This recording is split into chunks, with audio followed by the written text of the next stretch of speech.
Happy Thanksgiving to all Americans out there, and a hearty sorry to all Native Americans for said holiday.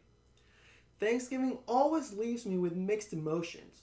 Now, on one side, I'm stuffed like Garfield, but on the other, I'm like emotionally drained like this guy over here, just listening to my dad and uncle spewing out the wildest assumptions.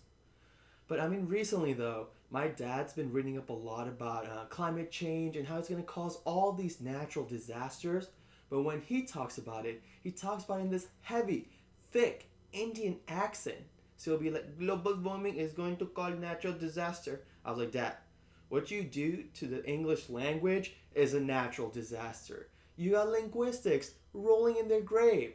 All aside, we have a lot to be thankful for once you disregard the sense of impending doom hovering over our heads, or as we like to call it, the Donald. And Thanksgiving was in full swing at the White House, including the presidential pardon.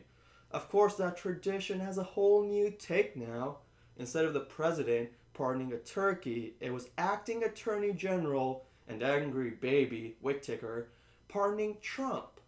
And if you haven't done yourself the favor of Googling Turkey Trump, oh, you gotta do it. Oh, wait. Take your time. My favorite by far, twerking Turkey Trump.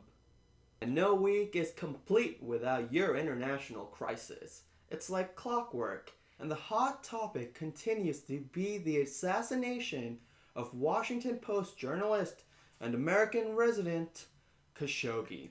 Now, since the last time we spoke about this, new evidence has surfaced, and the CIA has completed its own investigation into the probe and concluded with the highest of confidence. High is good, Trump, high is good. That the Saudi royal family, specifically bin Salman, knew about the premeditated, planned murder of Khashoggi. And I know premeditated and planned are the same two words, but I gotta say it to get it through to you. So as any acting president would do, and heed the advice of the intelligence agency working for him, Trump did the exact opposite by siding with Saudi Arabia. Now imagine being in court, and as the jury hands out its verdict, guilty, guilty, everyone's guilty, and the judge goes, well, it's settled. The defendant is innocent.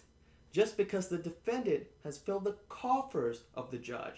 Now imagine this hypothetical situation and put it in the White House and then make it real. Because that's what's going on. And the White House's lack of a solid response is what my dad would call a natural disaster. In next week's episode, Trump tells Santa he's gonna need his visa if he's coming to the States this Christmas. Y'all need to go read up on Dwight Howard. Just saying.